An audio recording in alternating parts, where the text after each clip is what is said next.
Por la señal de la Santa Cruz de nuestros enemigos, líbranos, Señor Dios nuestro, en nombre del Padre, del Hijo, y del Espíritu Santo. Amén. Señor mío y Dios mío, creo firmemente que estás aquí, que me ves, que me oyes. Te adoro con profunda reverencia. Te pido perdón de mis pecados y gracia para hacer con fruto este rato de oración. Madre mía Inmaculada, San José, mi Padre y Señor, Ángel de mi guarda, interceded por mí.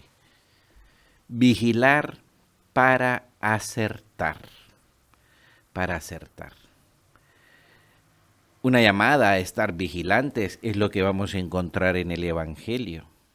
Jesús exhorta, anima a que estemos vigilantes. Y esto lo repite con mucha frecuencia en su predicación y en las enseñanzas que le daban los apóstoles y por lo tanto a nosotros. ¿Y por qué el Señor nos llama a vigilar? De una parte, porque el enemigo, el demonio, el malo, está siempre al acecho. Y de otra, porque quien ama nunca duerme. Es decir, que no basta con hacer cosas buenas para ser feliz y alcanzar la meta del cielo. Vigilantes para acertar y para no dejarnos robar por el maligno. Por eso podemos comenzar este rato de oración y te animo a que se lo digas. Dile a Jesús: Jesús, dame más luz, que yo me conozca, que conozca lo que hago y hacia dónde voy. Dame luz. ¿Con qué pasaje del Evangelio nos encontramos? Con lo que se llama técnicamente, los expertos en Sagrada Escritura le dicen las parábolas de la vigilancia. Les decía el Señor en una ocasión: tened ceñida vuestra cintura y encendidas las lámparas. Vosotros estad como los hombres que aguardan a que su Señor vuelva de la boda para abrirles apenas venga y llame. Felices aquellos siervos a quienes el Señor, al llegar, los encuentre en vela. En verdad os digo que se ceñirá, los hará sentar a la mesa y acercándose les irá sirviendo. Y si llega a la segunda vigilia o a la tercera y los encuentra, bienaventurados ellos. Fíjate cómo Jesús pues emplea cosas conocidas de la cultura para saber de estar vigilante. Habla Jesús de unos hombres, unos siervos, que están esperando a que regrese su Señor, su amo. Y están ¿qué? Esperando que regrese de una boda. Usualmente las bodas terminan tarde, muy de noche. Y dice Jesús: felices esos hombres que cuando llegue su Señor los encuentra preparados. Y todavía el Señor Jesús nos dice que seamos como esos hombres, que están ceñidas las cinturas. Y esto pues hay que saber un poco, ¿no? Que los judíos utilizaban unas vestiduras que eran muy amplias y se ceñían la cintura con una especie de cordel, una faja, lo que nosotros llamaríamos hoy, para poder realizar determinados trabajos. Tener la ropa ceñida no es ir apretado en la ropa, sino una imagen para indicarnos que estamos listos para trabajar, para la lucha, para un viaje, para atender al Señor que regresa. Con las lámparas encendidas, ¿A qué nos invita Jesús? Que sepamos acertar con nuestra vida, que no vayamos haciendo cosas, sino que sepamos acertar con nuestra vida. Estar listos para servir, para servir. Y por eso, para acertar, necesitamos evaluarnos, examinarnos de cómo estoy viviendo. ¿Tiene mi vida una meta clara? ¿Una meta clara? ¿Un fin claro? ¿Cómo no traer aquí el primer punto de camino que escribió San José María, donde decía que tu vida no sea una vida estéril, sé útil, deja pozo, es decir, dejar una huella, ilumina con la luminaria de tu fe y de tu amor, borra con tu vida de apóstol la señal viscosa y sucia que dejaron los sembradores impuros del odio. Y enciende todos los caminos de la tierra con el fuego de Cristo que llevas en el corazón. Qué bonito este punto, ¿no? Y le decimos a Jesús, quisiera yo que mi vida sea así, una vida que sea útil, que deje una huella, pero no por vanagloria, sino porque enciendo yo a los demás a los grandes ideales, a las metas altas. O sea, nos damos cuenta, le decimos al Señor, que en el mundo hay mucha gente que siembra odio o que siembran impureza, ¿no? O siembran confusión. Encender los caminos de la tierra con el fuego de Cristo que llevo yo en mi corazón. Por eso le decimos, Jesús, primero que yo tenga el fuego de tu amor dentro de mí, que yo que yo despierte a querer dejar una huella. Para eso tengo que estar vigilante, para saber si mi vida está acertando, para no dejarme robar. Fíjate, el mismo Jesús añade ahora otra parábola, dice, comprended que si supiera el dueño de la casa a qué hora viene el ladrón, velaría y no le dejaría abrir un boquete en la casa.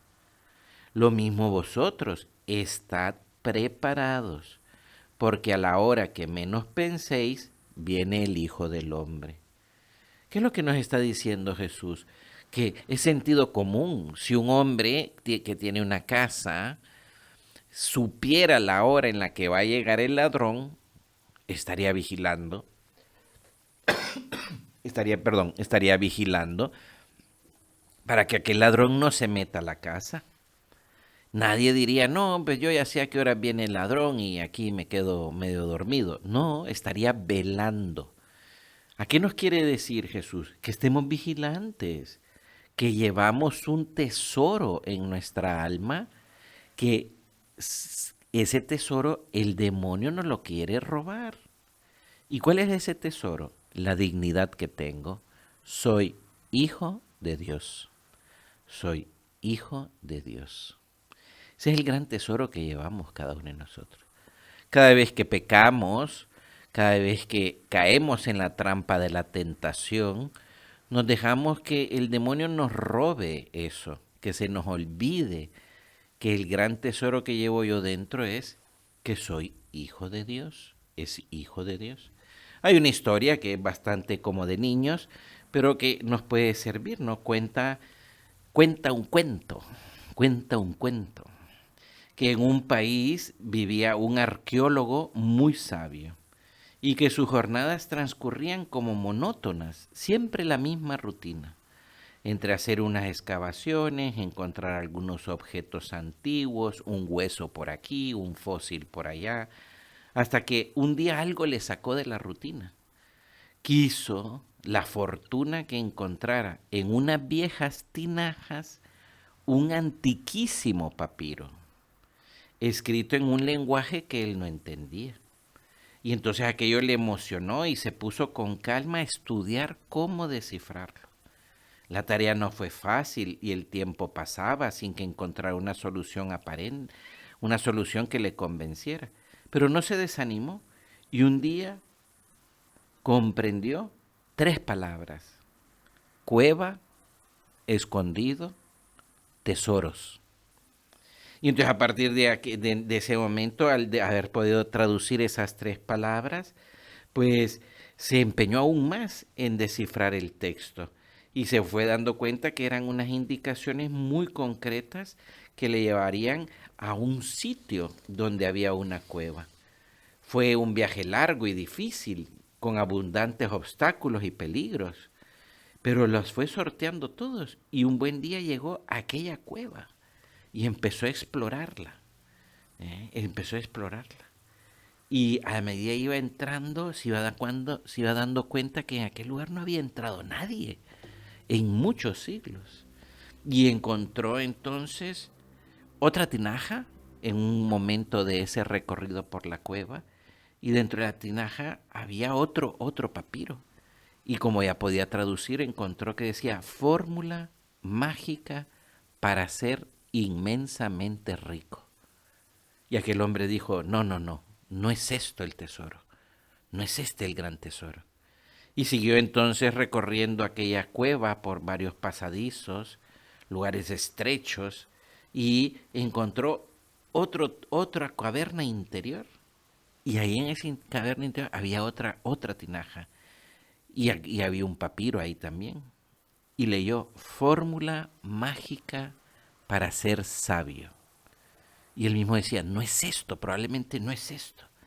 Se internó aún más y encontró una tercera tinaja, un tercer pergamino que decía fórmula mágica para no tener dolores ni enfermedades. Tampoco es esto, decía aquel hombre. Y aún yendo más adentro, por fin encontró una última tinaja y decía fórmula para ser inmortal. Y entonces aquel hombre gritaba, es esto, este es el tesoro, por fin lo he encontrado. Fíjate, es una historia que se cuenta para niños, pero que nos puede servir, porque también nosotros no hemos encontrado, sino que hemos recibido un grandísimo tesoro. Soy hijo de Dios. Soy hijo de Dios. Y estoy llamado a vivir de manera inmortal en el cielo, junto al Padre, al Hijo y al Espíritu Santo. Soy hijo de Dios. ¿Hay algo mejor que eso? Por eso esta realidad, la realidad de que soy hijo de Dios, supera la fantasía, nuestra imaginación. Soy hijo de Dios, soy hijo de Dios. Y para llegar a vivir en el cielo junto a Dios y ser inmensamente feliz y transformar la tierra, porque la tierra, este mundo, es mi herencia, hemos de saber que contamos siempre con la ayuda de Dios Padre, Dios Hijo y Dios Espíritu Santo. El tesoro mágico sí lo tenemos nosotros, es la filiación divina. Es el gran tesoro que hay en mi alma. Por eso una cosa es ser hijo de Dios, que es un regalo que recibimos, y otra cosa es vivir como un hijo de Dios, que es nuestra tarea, es nuestra correspondencia al don que hemos recibido. Esta fórmula mágica, por decirlo así, pues la hemos recibido y la mantenemos en nuestra alma cuando sabemos conservar la gracia, cuando sabemos de verdad acercarnos a los sacramentos.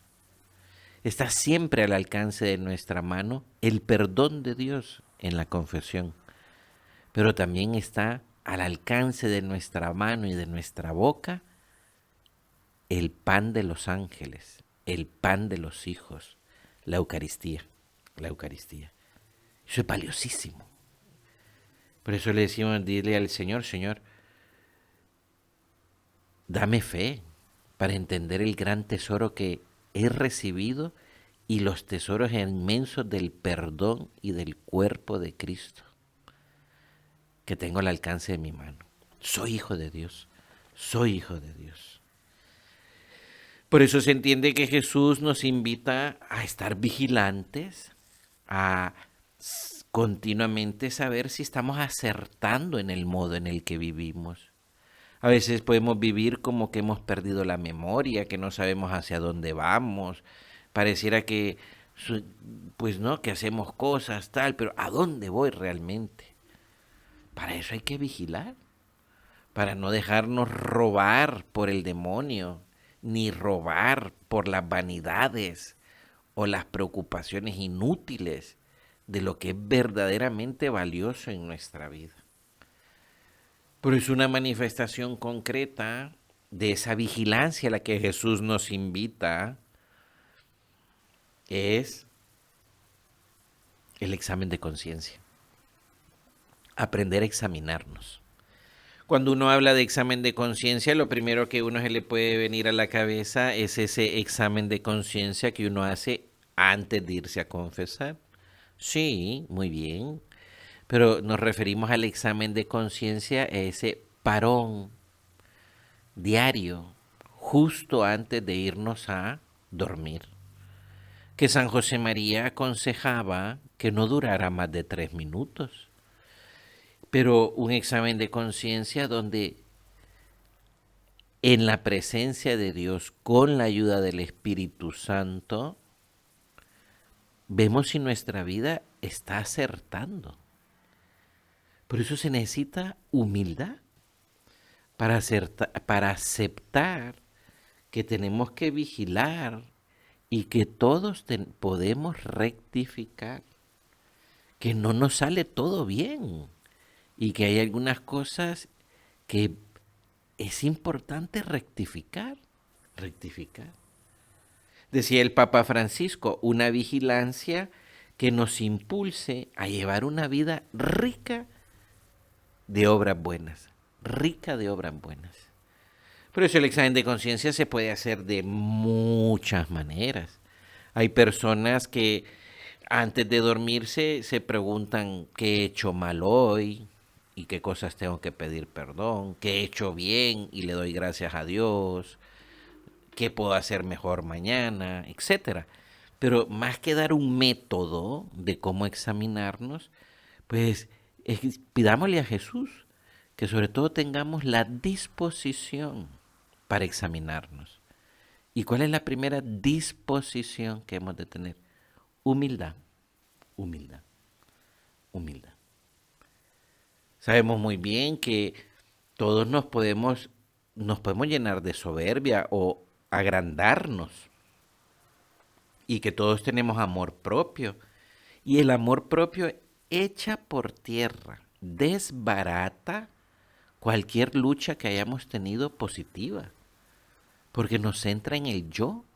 El amor propio nos centra en el yo y nos separa de Dios.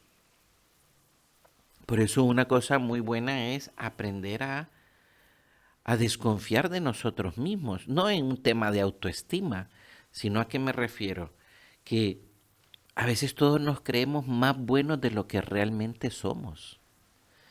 Y eso es porque nos comparamos. Y siempre vamos a salir bien parados, bien parados. Por eso es el tema de la humildad. Y le decimos a Jesús, Jesús, ayúdame a ser humilde. A veces decimos, no, pues sí, le contesté mal a esta persona, pero él fue el que comenzó. Él fue el que comenzó. Porque me estaba mirando raro. Bueno, no sé, por poner un ejemplo tonto. Y le decimos, Jesús, ayúdame a ser humilde, a reconocer que puedo mejorar, que aceptar de que a veces me considero más bueno de lo que soy, más bueno de lo que soy. Que a veces nos comparamos con la gente, bueno, dice, oh, no, tal vez yo no he hecho tantas cosas malas como fulano, como mengano. Hombre, yo lo paso de aquí del trabajo a la casa al trabajo. Hay gente que a veces hasta se convence así, va, con la pandemia. No, yo ni salgo de la casa, va. Como que el pecado solo está en la calle, va. No, hombre, el pecado está en nuestro corazón. En nuestro corazón. El adelanto en humildad, el adelanto en humildad puede resumirse al menos al principio, en conocernos mejor, la verdad de lo que somos delante de Dios, que eso nos llevará a decir, soy hijo de Dios, pero tengo mis defectos, mis pecados y mis cosas, y Dios es mi Padre que siempre me perdonará y me da el pan de los ángeles, pan de los ángeles. Cuando uno se va conociendo así, entonces uno se abre a la gracia Le digo, Señor, qué bien me hace la gracia, qué alegría tengo cuando me he confesado bien, cuando he comulgado, y cuánto bien haces en mí, porque veo en los demás a otros hermanos, a otros hijos de Dios, a otros hijos de Dios.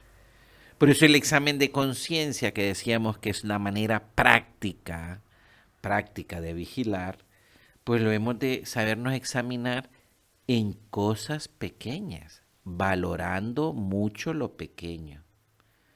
El crecimiento en el amor a Dios no es cuestión de que hagamos muchas cosas, sino de calidad en las cosas pequeñas.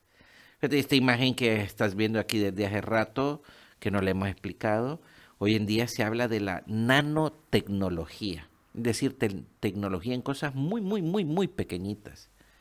Y hay gente que habla de la nanoeducación, que es educar en cosas muy pequeñas.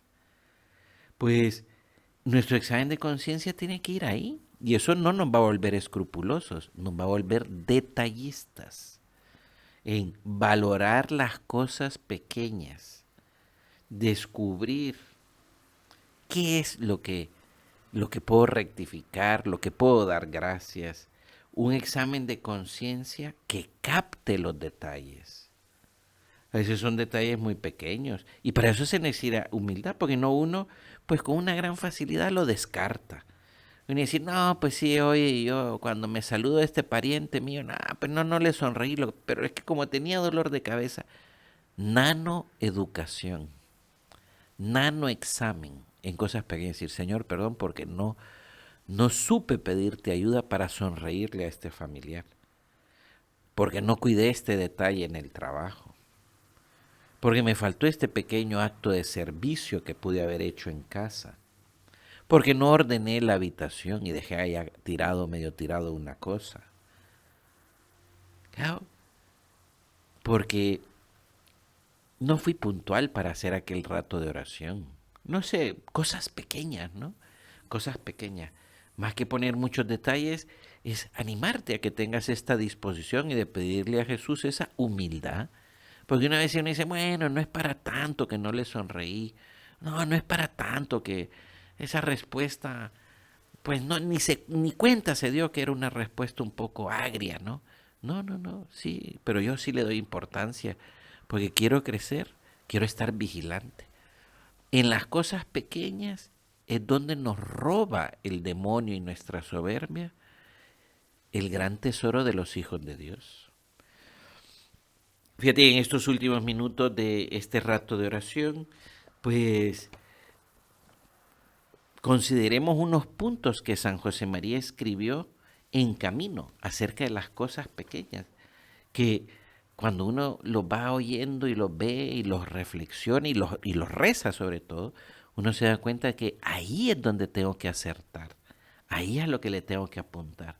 Decía San José María en Camino 813, hacedlo todo por amor, así no hay cosas pequeñas, todo es grande. La perseverancia en las cosas pequeñas por amor es heroísmo. Y le decimos a Jesús, esto que suena tan fácil, no lo es. ¿Cuántas veces, Jesús, yo hago cosas en automático? En automático. Y de repente uno dice, ay, no me di cuenta que ya había hecho esto. Y hacemos las cosas en automático. Hacer las cosas por amor. Entonces, es decir, voy a trabajar, voy a intentar, Jesús, hacerlo por amor. Ayúdame. O como le gustaba mucho a don Javier Echavarría, que era una frase también del fundador del Opus Dei, que antes de empezar a hacer algo decía, Jesús, vamos a hacer esto entre los dos. Entre los dos. Y entonces uno persevera en esas cosas pequeñas por amor, heroicamente. Y es lo que tenemos que ver, ¿no? Qué fácil un día es ser amable con alguien, pero ser amable todos los días. Qué fácil es una vez ir a buscar la confesión, pero buscar la confesión semanalmente, con perseverancia. Qué fácil es ir una vez a misa entre semana, pero perseverar en ir a esa misa diario. Por poner ejemplos, ¿no? O sea, es decir, Jesús, ayúdame a hacerlo todo por amor. El 814 decía San José María, un pequeño acto hecho por amor, ¿cuánto vale? Porque lo ve Jesús, lo ve Dios. Nos ayuda el Espíritu Santo a hacer aquel acto como un hijo, como un hijo, como un hijo. San José María todavía añadía uno de los puntos que es de lo más difícil cuando uno lo oye por primera y lo lleva a la práctica, que dice, ¿quieres de verdad ser santo? Cumple el pequeño deber de cada momento. Haz lo que debes y está en lo que haces. ¿Qué es lo que tengo que hacer ahorita? Esto, atención plena en lo que estoy haciendo. Nada de multitasking. A veces uno dice, no, pues si solo tengo que mandar este correo, subir esta tarea, arreglar aquí. No, no, no, no. Hay gente que a veces puede pasar, ¿eh? Pero uno dice, bueno, pero a estar atento, ¿no? Que uno dice, bueno, tengo que ir a recoger a esta persona a tal lado, y uno va en el carro, uno pone el audio del rosario rezado por el Papa Pío XII, no sé, por poner un ejemplo, ¿no? Y además voy contestando un WhatsApp o sea, no, no, nada de multitasking. Haz lo que debes y está en lo que haces. Y está en lo que haces. Mi atención plena, eso es amor. Porque Dios quiere que así entonces ese tesoro que llevamos no nos lo robe el demonio. Decía San José María todavía en el 816, has errado el camino, es decir, te has equivocado en el camino si desprecias las cosas pequeñas. Y a veces todos decimos, nah, si no es para tanto esta cosa. Sí, no, no, no es ser maniático, es hacer las cosas por amor, por amor. Como cuando recibimos un regalo, por ejemplo, de nuestra mamá, viene el regalo en una cajita, con un papel de regalo que lo ha escogido ella, con su cinta, con su chongo, con su tarjetita, con las palabras de dedicatoria. Qué belleza, ¿no? Tantos detalles. No nos equivoquemos. Examen de conciencia en cosas pequeñas, en cosas pequeñas. Por eso terminamos con el 818 que decía San José María. Las almas grandes tienen muy en cuenta las cosas pequeñas. A veces dejar un plato tirado por aquí, un calcetín debajo de la cama, una llave que dejamos abierta botando el agua, pero no porque la ecología, no, no, sino por decir, ¿y dónde está mi amor a Dios en las cosas pequeñas?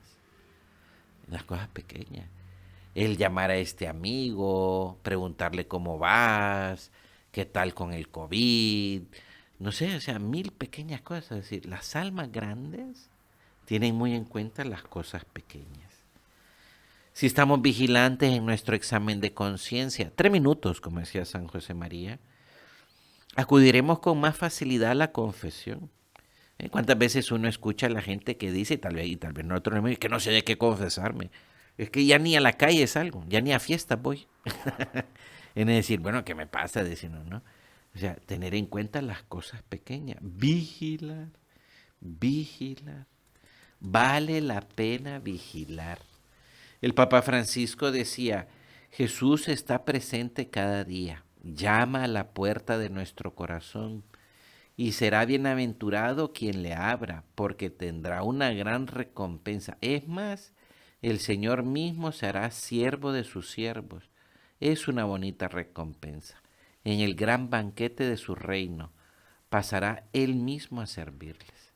Pues que sepamos vigilar, que si hacíamos antes el examen de conciencia, hagámoslo mejor. Si no lo hacemos, acostumbrémonos y veremos cuánto bien nos hace a nuestra alma, ¿no? Puede decir, mañana hasta con ilusión se va uno a la cama y con ilusión uno se levanta para decir, hoy voy a cuidar estos pequeños detalles. Terminamos, como siempre recomendaba San José María, acudir a la Virgen Santísima y decirle a la Virgen, Madre mía, que yo sepa examinarme para poder vigilar, que yo tenga ese deseo de acertar con mi vida y encender a la gente que tengo a mi alrededor con la luz de la fe y del amor. Te doy gracias, Dios mío, por los buenos propósitos, afectos, inspiraciones que me has comunicado en esta meditación. Te pido ayuda para ponerlos por obra. Madre mía Inmaculada, San José, mi Padre y Señor, Ángel de mi guarda, interceded por mí.